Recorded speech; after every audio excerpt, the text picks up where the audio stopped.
Assalamualaikum warahmatullahi wabarakatuh.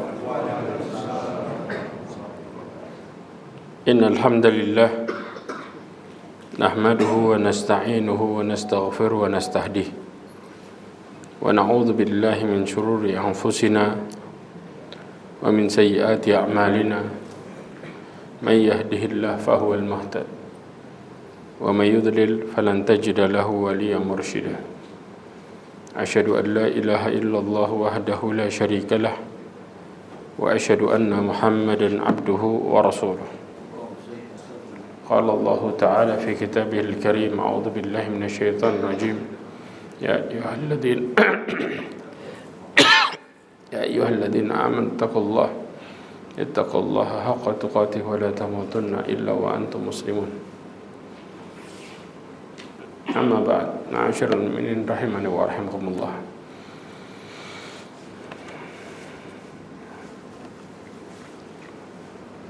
Alhamdulillah, kita bersyukur pada Allah Azza wa Jalla yang memberikan kita kenikmatan, di antaranya nikmat iman, Islam, dan nikmat sehat. Salawat dan salam kepada Nabi Muhammad sallallahu alaihi wasallam, khairul anbiya'i wal mursalin, sebaik-baik nabi dan sebaik-baik rasul. Ma'asyiral mu'minin rahimani wa rahimakumullah. Kita lanjutkan lagi pembahasan kita tentang dampak dari kemaksiatan. Kalau nggak salah yang ke-22 ya. Nggak sebutin di situ. Dikatakan ad-dunubu tuhditsu al-fasada fil ard. Dosa itu ya menyebabkan ya memunculkan apa? Memunculkan kerusakan di muka bumi.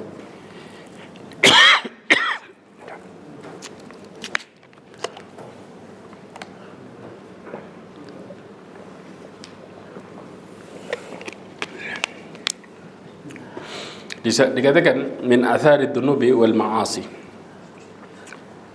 Ya, dari dampak atau imbas kemaksiatan dan juga dosa, annaha tuhditsu fil ardi anwa' minal fasad, bahwa dia bisa menjadikan apa? Menyebabkan berbagai macam kerusakan baik dalam perkara air, kemudian juga dalam perkara udara, dan juga tanam-tanaman, buah-buahan, serta tempat tinggal. Ya ikhwah, ketahuilah baik-baik, semua yang terjadi dari kerusakan yang ada di muka bumi, semua karena maksiat. Semua. Untuk mau bicara apapun, dari mulai kekeringan yang terjadi, gempa bumi, gunung meletus, tanah longsor, semua karena maksiat, semua. Karena Allah Subhanahu wa taala mengatakan dhaharul fasadu fil barri wal bahri bima kasabat aydin nas liyudhiqahum ba'dal ladzi amilu la'allahum yarji'un. Disebutkan telah tampak kerusakan di darat dan di laut. Ya, di darat dan di laut di sini, di antaranya yang diterjemahkan oleh Al-Imam Mujahid dikatakan idza wuliya dhalim sa'abid dzulmi wal fasad fatahbisullahu bidzalika al-qatra. Ya, kalau orang zalim itu ya menjadi penguasa, sa'abid dzulmi, dia akan ya melakukan, berbuat kerusakan, kezaliman dan juga kerusakan, fatahbisullahu bidzalikal qatra, maka Allah Subhanahu wa taala yahbisu, menahan ya dengan kemaksiatan yang dilakukan oleh pemimpin tadi, dengan kezalimannya, tetesan air dari langit. Enggak adanya hujan atau hujan datang terlambat gara-gara apa? Maksiat. Bahkan fayahlikul harthu wan nasl, maka tanaman dan juga binatang ternak jadi apa? Binasa. Binasanya tanaman dan binatang ternak gara-gara siapa? Manusia, persis. Wallahu la yuhibbul fasad. Pada dasarnya Allah SWT tidak menginginkan kerusakan. Tetapi yang membuat kerusakan itu sendiri adalah manusia.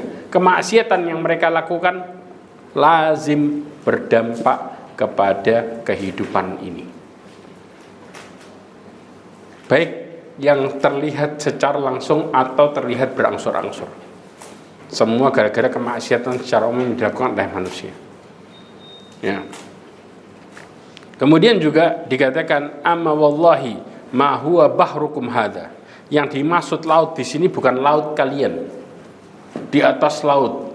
Kan disebut yang disebut bar apa? Daratan, al-bahr kemudian lautan. Yang disebut bukan laut, walakin kulli qaryatin al-ma' jarin fahuwa bahr.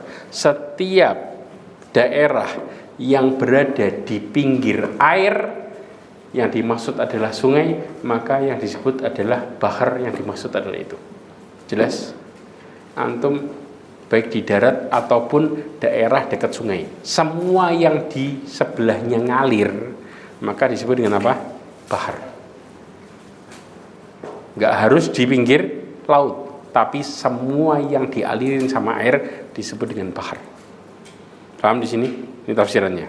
Kemudian Ikrimah mengatakan juga dhahar al-fasadu fil barri wal bahr. Telah tampak kerusakan di darat dan di laut. Amma inni la aqulu lakum bahrukum hada. Dia mengatakan, aku tidak mengatakan bahwa yang dimaksud adalah laut kalian ini. Tetapi apa? Walakinna kull qaryatin alma, setiap daerah yang berada di dekat air, maka itu disebut dengan bahar. Jelas? Bahkan juga Al-Imam Qatadah mengartikan ya, yang disebut dengan al-bar adalah fa'ahlul amud. Ahlul amud ini yang dimaksud adalah orang yang tinggal di daerah pedalaman. Namanya disebut dengan amud. Wa ammal bahr fa'ahlul qura warrif. Yang disebut dengan bahr atau lautan adalah penduduk desa dan penduduk yang tanahnya subur. Rif ini adalah subur. Ya. Maka disebut dengan bahar. Ya.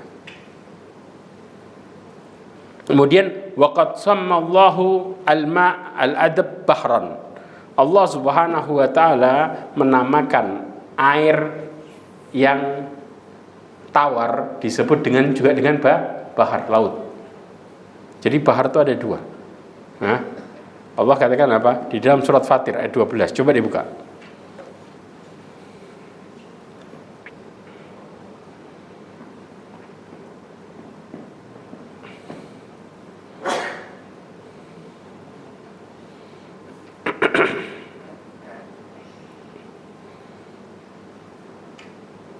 Coba dibaca artinya. Fatir ayat 12. 12. Dan tidak sama antara dua laut, yakni ini tawar, segar, sedap, diminum, dan yang lain asin lagi pahit.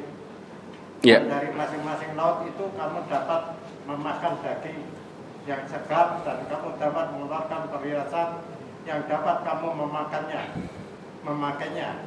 Dan pada masing-masing kamu lihat kapal-kapal berlayar membelah laut, agar kamu dapat mencari karunia-Nya. Berhenti. Dan agar kamu bersyukur. Ya, berhenti. Allah mengatakan wa ma yastawil bahrani hadza adbun furatun sya'ikh,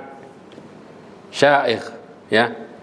Dikatakan enggak sama, ya, dua laut ini. Kenapa? Yang satu rasanya apa? Tawar. Kemudian furat itu apa? Seger. Kemudian sya'ikh, seger manis, ya, sedap, bisa diminum. Yang dimaksud di sini adalah istilahnya bisa dinikmati airnya. Air apa itu? Sungai, persis. Allah sebut itu juga laut, tapi beda. Yang satu lagi apa? asin. Kemudian diem, ujaj. Paham di sini? Jadi yang gerak apa? Air sungai. Sah. Yang gerak itu air sungai. Yang diem laut. Dan Allah sebut dua-duanya air laut, tapi beda sifat.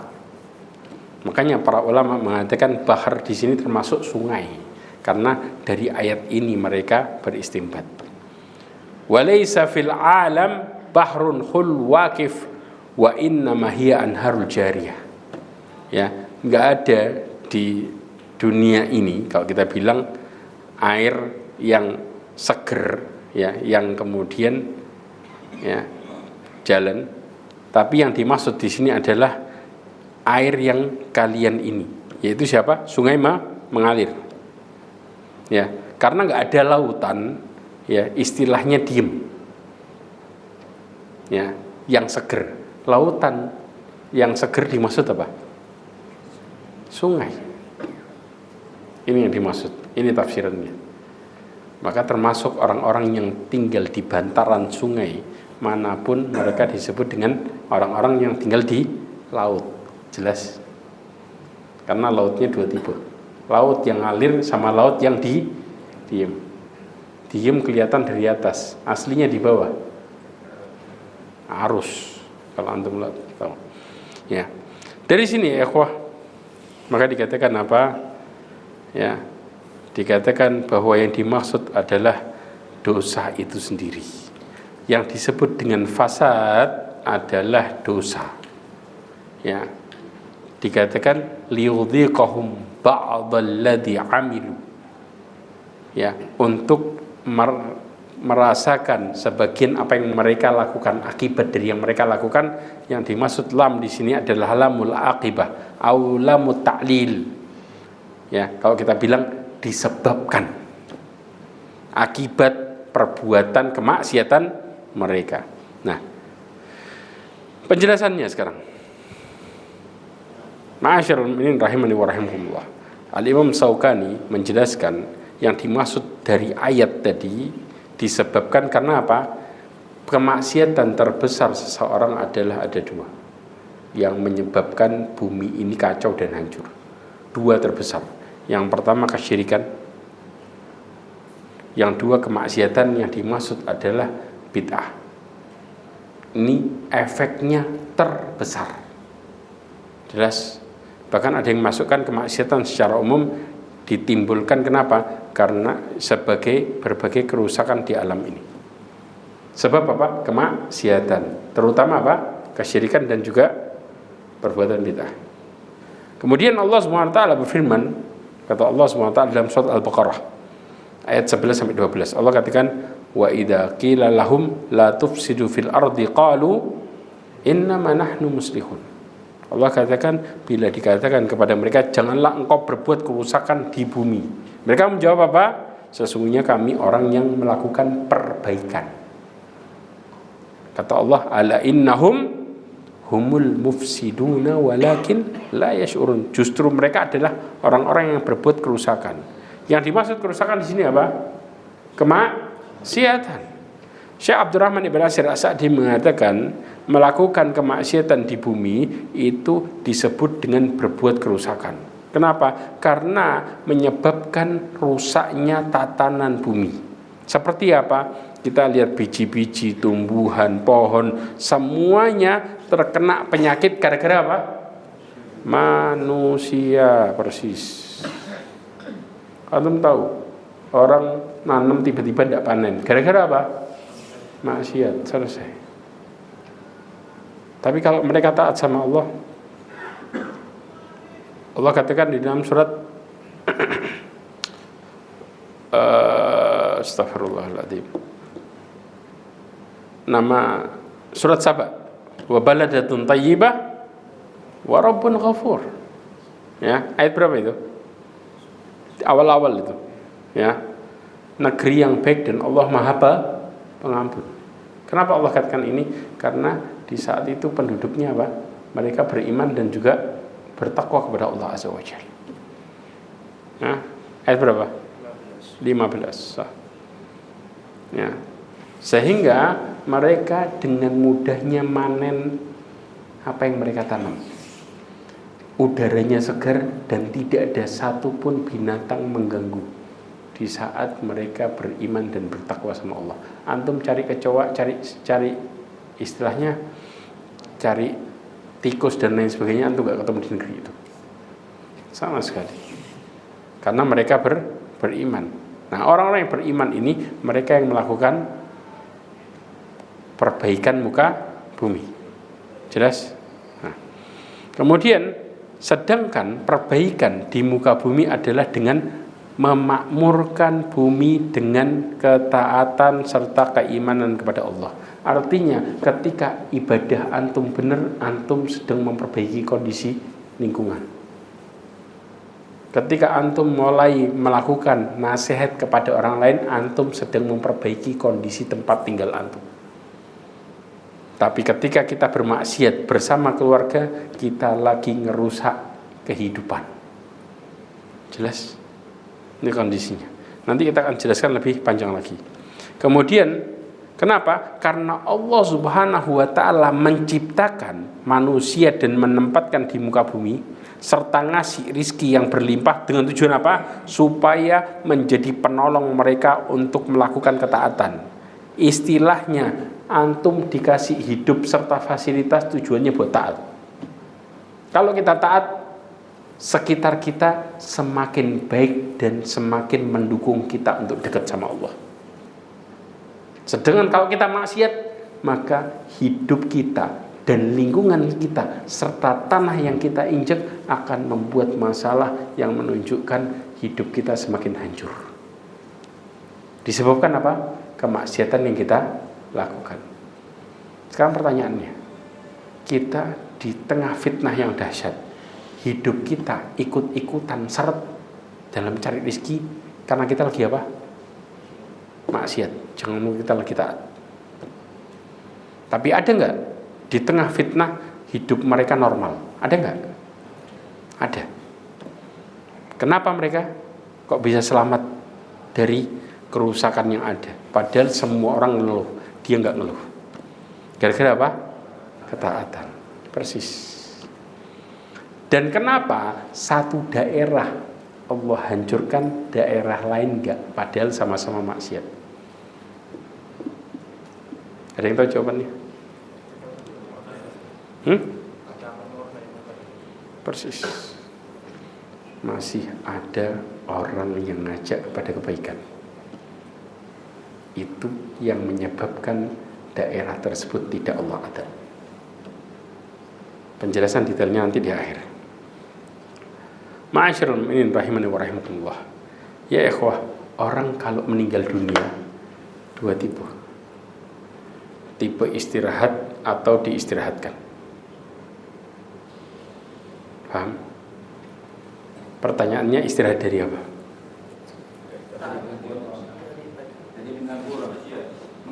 Salah. Istirahat dari apa? Tipe istirahat sama diistirahatkan.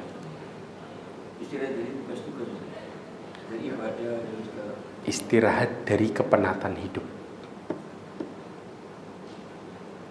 Sedangkan yang diistirahatkan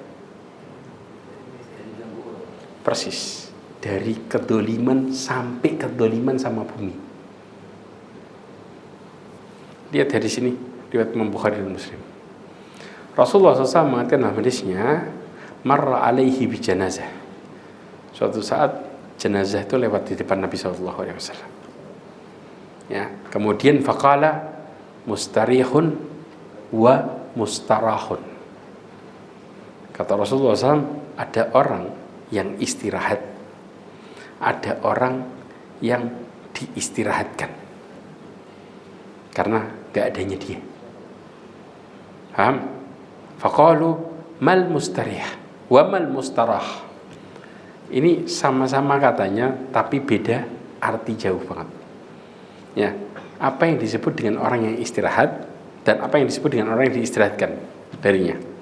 Qala al-abdul mu'min yastarihu minan nasabid dunya wa adaha Dikatakan seorang mukmin itu dia istirahat dari apa? Dari keletihan hidup dan kesulitannya. Ada waktunya ya ikhwah. Kita mengatakan kenapa hidup ini kok berat? Ada waktunya antum akan istirahat selamanya. Tergantung antum istirahat atau diistirahatkan. Paham di sini? Kita berharapnya yang pertama. Tapi ada orang yang nggak sadar ketika dia diistirahatkan. Kemudian yang kedua, wal abdul fajir. Ya, hamba fajir. Fajir ini apa? Yang dimaksud orang yang suka maksiat, namanya fajir. Yastarihu minhul ibad. Ya, maka orang lain istirahat dari matinya dia. Ya. Kemudian wal bilad, negerinya pun istirahat dari matinya dia. Kemudian wasyajar, tanaman pohon-pohon itu istirahat dari matinya dia. Kemudian wadawab, dan binatang pun sama, istirahat dari matinya dia. Artinya matinya dia hidup jadi normal. Tinggal kita masuk di tipe yang mana. Karena ada juga orang yang kelihatan nuntut ilmu, tapi dibalik perilakunya dia malah membuat apa? Permusuhan. Betul apa enggak? Dengan dia menjadikan orang-orang yang tidak mengetahui justru dijauhkan dari agama dengan dihina dan lain sebagainya. Bukannya tambah dirangkul untuk kemudian dekat dan memahami agama, tapi justru tambah apa? Dijauhkan. Na'udzubillah min dzalik. Orang yang kayak gini juga kedzaliman juga ya ikhwah. Jangan salah, makanya hati-hati sikap kita. Karena dua tipe manusia ini. Dan tipe yang diistirahatkan ini, begitu dia mati, maka kemudian kondisi kehidupan sekitarnya jadi normal. Kebayang mengerikannya. Al-Imam Nawawi mengatakan, wa ammal istirahatul abd min al-fajir ma'nahu indifa' adahu anhum. Ya. Yang dimaksud orang yang beristirahat ya, adalah seseorang hamba yang beristirahat dari orang-orang yang apa? Yang fajir, ahli maksiat. Ya, mereka tercegah dari gangguannya. Betul apa enggak? Contoh, ada tetangga yang buruk luar biasa. Begitu tetangga itu meninggal, kata orang apa? Bukan innalillah, alhamdulillah. Anda bisa bayangin enggak? Hah? Sampai ada orang istilahnya ketika dia masih hidup, orang berdoa apa? Ya Allah, kapan fulan mati? Karena yang ngerasain itu ya ikhwah, bukan antum aja, tapi bumi yang dia injek juga ngerasain rintihan yang sama. Karena efek kemaksiatan yang dia lakukan. Dan binatang sekitarnya juga ngerasain yang sama. Kenapa? Langit gak turun hujan gara-gara manusia yang zalim model kayak gitu. Makanya ketika ada orang yang kita nasihati kemudian mengatakan, jangan urusin urusan saya, urusin dirimu sendiri, ya, maka katakanlah kepada dia, sesungguhnya perkataanku, nasihatku kepada dirimu adalah untuk mencegah yang lainnya ikut merintih. Karena kedzalimanmu menjadikan semua jadi rusak. Jelas? Ya. Ini yang terjadi ya. Ma'asyiral mu'minin rahimani wa rahimakumullah. Kemudian juga dikatakan gangguannya dari apa? Coba perhatikan gangguannya. Gangguannya dari kedzaliman, ya. Kedzalimannya kepada mereka sudah kemudian melakukan berbagai kemungkaran. Kemudian juga mereka mengingkari kemungkaran, maka mereka memikul kesusahan yang luar biasa. Kita kalau ngadepin orang zalim, kemudian kita ingkarin, efeknya apa? Berontak gak dia? Berontak. Susah gak? Susah. Ditambah lagi, kalau seandainya mereka mendiamkan kemungkaran, maka dia kena dosa. Artinya kita ngadepin orang zalim capek luar dalam. Dikasih tahu, nyikat, didiemin, kita kena. Serba salah kan? Satu-satunya cara gimana? Hah? Satu-satunya cara yang paling gampang gimana? Orang itu mati. Selesai dia. Sampai di titik seperti itu ya, ikhwah. Karena kalau ketika ada kemungkaran terjadi di depan mata kita diemin, kita kena dosa. Jelas? Ketika kemungkaran itu kita nasihatin, kita akan disikat sama dia. Gak ada jalan lagi. Jalan yang paling membuat kita nyaman adalah orang yang berbuat mati. Selesai. Antum istirahat dari dua perkara ini. Perkara mereka bertindak keburukan sama kita gara-gara kita akan nasihatin, dan perkara kita kena dosa gara-gara kita diem. Karena nggak ada jalan lagi untuk kita lepas dari yang namanya keburukan orang yang zalim. Makanya kata Rasulullah SAW dalam hadisnya, unsur ahqa zaliman wa madluman. Kata Rasulullah SAW, selamatkan saudaramu, ya, baik dalam kondisi apa? Zalim atau terdolimi. Kemudian para sahabat mengatakan, bagaimana cara kita nolong orang yang zalim? Kata Rasulullah gimana? Cegah dia dari kedolimannya. Kalau terdolimi gampang nolongnya. Tapi kalau zalim, nah ini yang dimaksud. Nolong orang zalim. Nolong orang zalim maksudnya dengan apa? Cegah kedoliman. Maka kita juga, diri kita tertolong nggak? Tertolong dari kena dosanya dia. Ini efeknya. Karena ketika kita diem, maka semua di sekitar kita rusak bareng sama kita sekalian. Yaitu buminya rusak, tatanan kehidupannya rusak, orangnya rusak bareng. Makanya Allah adab sebuah daerah gara-gara yang baik diem. Seperti dikisahkan dari mana? Kata Rasulullah SAW, seperti seseorang yang menaiki sebuah kapal yang dimana ada dek atas, dek bawah.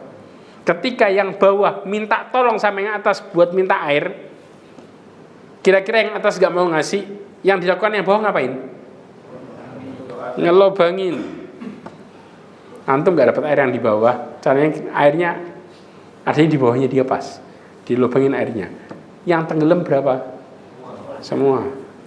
Artinya yang bawah minta tolong sama yang atas untuk diingetin. Yang atas diem, yang bawah ngelobangin, semuanya tenggelam bareng. Yang baik, yang buruk kena bareng. Kenapa? Karena yang baik diem. Ini konsekuensi hidup. Jadi kita nggak bisa lari dari yang namanya apa? Ngasih tahu. Kalau kita lari dari ngasih tahu, kita sama yang dolim sama persis. Sekali lagi, orang yang diemin, orang yang berbuat maksiat disebut setan juga enggak? Karena setan ada dua. Yang paling jahat yang kedua.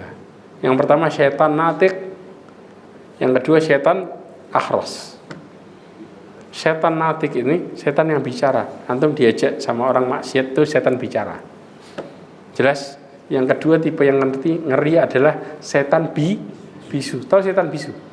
Orang melakukan kemaksiatan dia diam nonton tok. Kira-kira orang yang melakukan kemaksiatan ini ngerasa benar gak? Ngerasa benar, karena gak ada yang ngasih tahu. Maka orang yang diam tadi disebut dengan setan bisu. Tetap namanya setan juga, gak berubah dari setan. Na'udzubillahi min dzalik. Jelas, makanya setan teriak setan yang ngeri. Ya. Kemudian juga disebutkan mereka juga diistirahatkan. Yang diistirahatkan adalah di mana hewan dari gangguannya. Kenapa? Karena dia mengganggu hewan. Karena kedolimannya, mukul, serta mempekerjakan di atas kemampuannya sampai lapar pada beberapa kondisi. Maka bumi juga istirahat dari kemaksiatannya sehingga hujan turun. Antum bisa bayangin kan?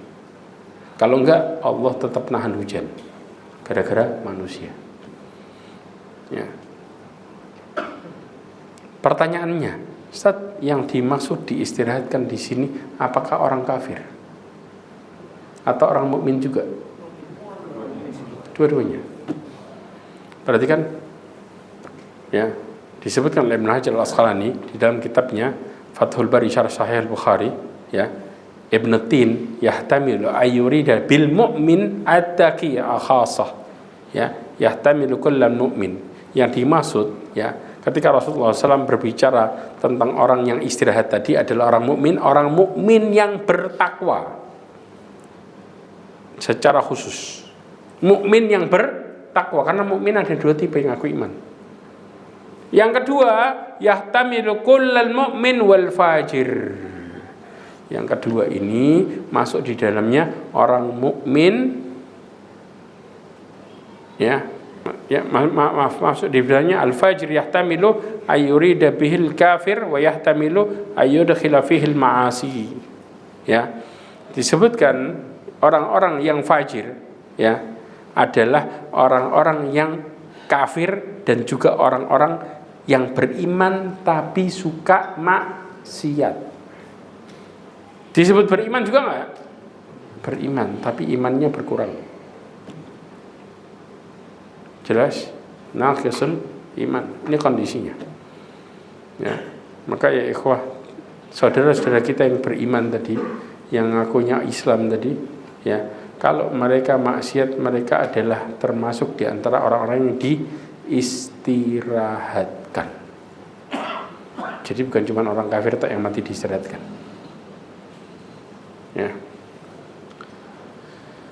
Kemudian Allah Subhanahu wa taala mengatakan wala tufsidu fil ardi ba'da islahiha. Janganlah engkau berbuat kerusakan di atas muka bumi setelah Allah memperbaikinya. Apa yang dimaksud? Kapan Allah Subhanahu wa taala memperbaiki bumi ini? Disebutkan oleh Abu Bakar Ibn Ayyas Al-Kufi, dia adalah seorang tabi'ut tabi'in. Dia mengatakan yang dimaksud adalah Allah Subhanahu wa taala memperbaiki kondisi ini dengan mengutus Rasulullah sallallahu alaihi wasallam yang membawa petunjuk. Sehingga barang siapa yang mengajak manusia kepada selain petunjuk Rasulullah SAW, maka dia termasuk orang-orang yang berbuat kerusakan di atas muka bumi setelah Allah perbaiki. Yang dimaksud orang-orang yang mengajak bukan kepada petunjuk Rasulullah, siapa mereka di antaranya? Ahlul bid'ah. Maka disebutkan kesyirikan dan bid'ah merupakan dua faktor terbesar kerusakan di atas muka bumi, terbesar. Karena Allah mengatakan ba'da islahiyah. Tafsirannya adalah yaitu Rasulullah sallallahu alaihi wasallam sebagai pembawa apa? Petunjuk sehingga bumi ini jadi baik. Makanya kehidupan yang paling nikmat di zaman siapa? Rasulullah SAW. Terbaik. Dengan kemakmuran yang sangat luar biasa merata. Dahsyat. Jelas? Oke. Sekarang solusinya. Ada berapa solusinya? Di antaranya ada 3 ikhwah. Yang pertama, Allah SWT mengatakan liyudhiqahum ba'dalladzi 'amilu la'allahum yarji'un. Allah katakan supaya mereka merasakan ya sebagian dari akibat perbuatan mereka supaya mereka kembali kepada Allah. Yaitu apa? Kembali dengan cara apa? Bertaubat. 1. Disebutkan oleh Syekh Abdurrahman bin Nasir As-Sa'di mengatakan bahwa mereka kembali bertaubat dari perbuatan kemaksiatannya yang berdampak timbulnya kerusakan, sehingga taubat itu akan menjadi baik dan sejahtera semua keadaan mereka. Artinya hidup kita jadi normal dan indah lagi gara-gara taubat.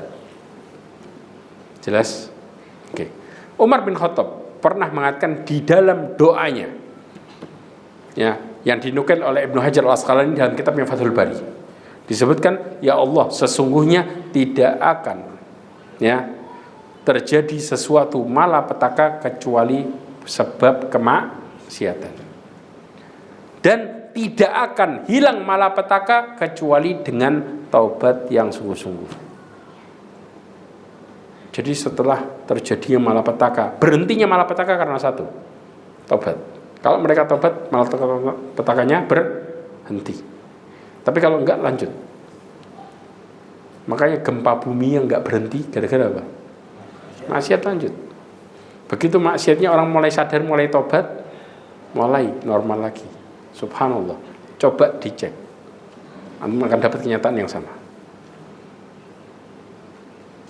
Ya. Kemudian Allah mengatakan, ya ayyuhalladzina amanu stajibu lillahi walir rasuli idza da'akum lima yuhyikum. Kata Allah SWT dalam surat Al-Anfal ayat 24. Hai orang-orang yang beriman, penuhilah seruan Allah dan seruan Rasulnya yang mengajak kamu pada sesuatu yang memberikan kemaslahatan hidup untukmu. Lima yuhyikum. Dalam konsep ini Ibnu Qayyim mengatakan ayat ini menunjukkan ya, kehidupan yang bermanfaat hanyalah didapat dari mana? Memenuhi seruan Allah dan Rasulnya. Jelas? Kalau enggak gimana? Barang siapa yang enggak memenuhi, kata Ibnu Qayyim Al-Jauzi, seruan Allah dan Rasulnya, maka dia tidak akan pernah mendapatkan kehidupan yang baik. Loh, tapi orang ini hidupnya cara gimana? Maka meskipun dia memiliki kehidupan seperti hewan yang juga dimiliki oleh binatang yang paling hina sekalipun, maka kehidupan yang sebenarnya adalah memenuhi seruan Allah dan Rasulnya. Kalau enggak, mereka hidup kayak binatang. Terjadi enggak? Kapan orang mulai zalim? Ketika meninggalkan ketentuan Allah dan Rasulnya. Dan zalimnya lebih zalim mana binatang sama dia? Lebih zalim manusia. Makanya Allah katakan apa? Di ayat yang lain, hum kal an'ami bal hum adall. Mereka seperti binatang ternak, bahkan lebih sesat lagi. Karena manusia yang berbuat kemaksiatan lebih sadis daripada binatang. Bahkan binatang yang hidup ala binatang tadi, mereka bisa teriak dan merintih gara-gara manusia. Kebayang enggak? Maka makhluk tersadis yang paling mengerikan hidup di muka bumi siapa? Manusia. Sadar enggak kita? Karena efek kedolimannya mereka menjadikan semua kena. Jelas. Bahkan malaikat pun ikut juga murka serta melaknat. Seluruh manusia juga melaknat. Ketika manusia tahu penyebabnya, maka mereka melaknat orang-orang yang zalim. Makanya orang yang zalim dilaknat siapa? Allah, para malaikatnya, dan juga seluruh manusia. Ya. Oke. Kemudian Allah mengatakan efek dari kedolimannya dia untuk orang tersebut. Kata Allah apa? Wa'lamu annallaha yahulu bainal mar'i wa qalbi. Ketahuilah Allah Subhanahu wa taala yahulu, menjadikan dinding antara seseorang dengan siapa? Hatinya sendiri. Apa yang dimaksud? Al-Imam Ibnu Katsir menukil perkataannya Al-Imam Saddi, menjelaskan Allah Subhanahu wa taala menghalangi antara seseorang dengan hatinya. Sampai apa? Dia tidak bisa beriman dan tidak pula kafir. Tengah-tengah, ngambang hidupnya. Kecuali Allah ngasih dia izin.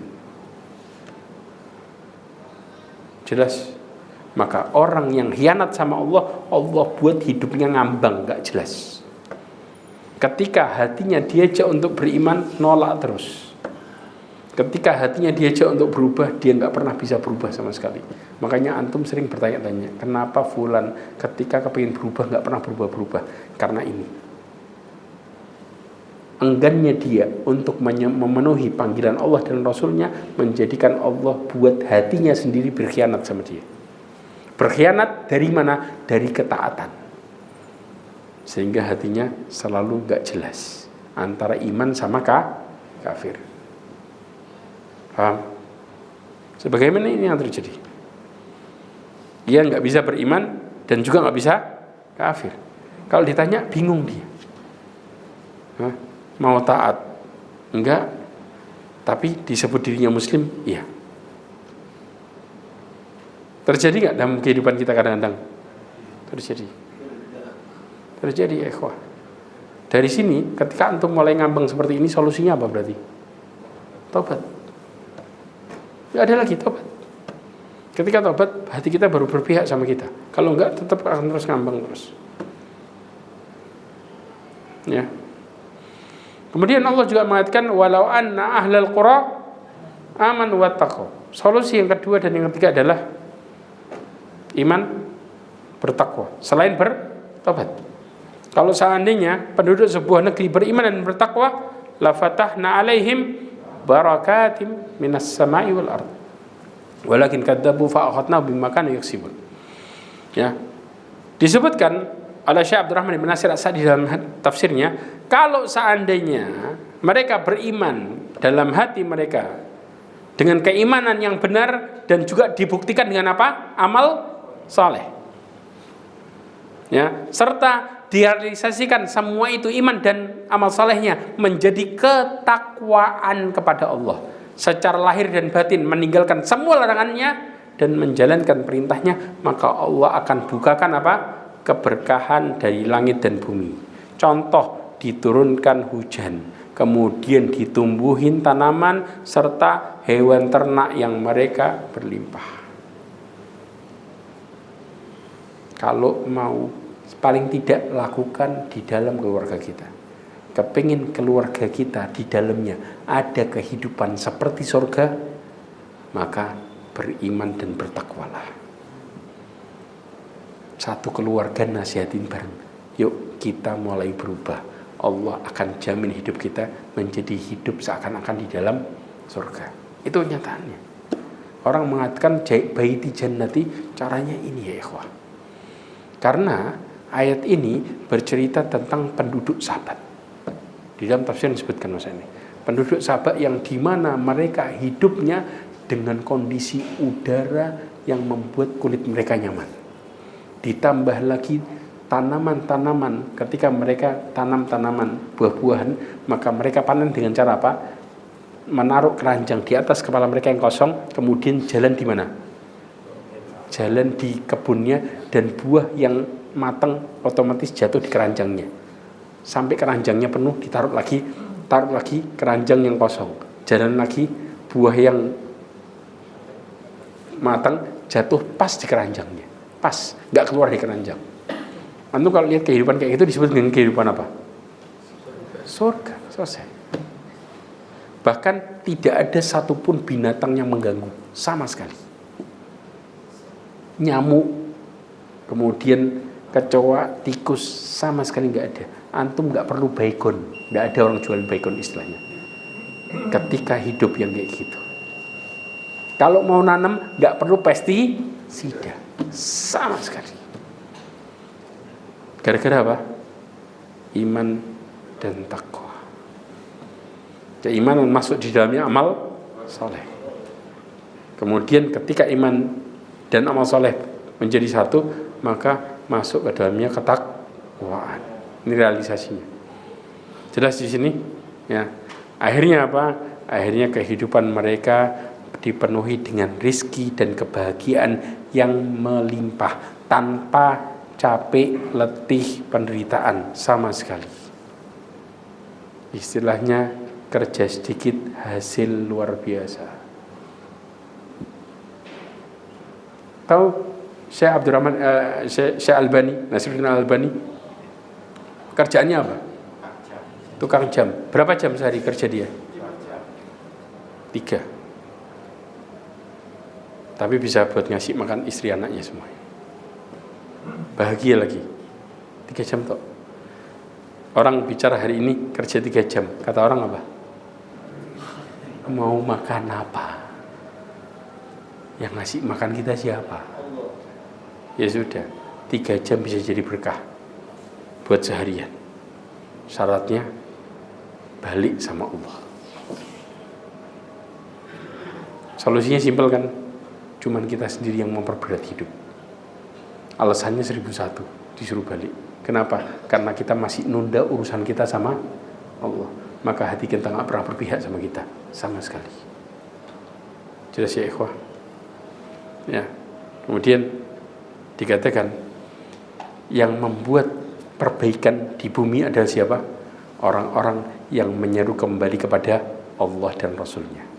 Sebagaimana penutupnya perkataan Imam Hasan Al-Basri, kematian orang yang berilmu merupakan kebocoran dalam Islam yang gak bisa ditambal dengan apapun siang malam.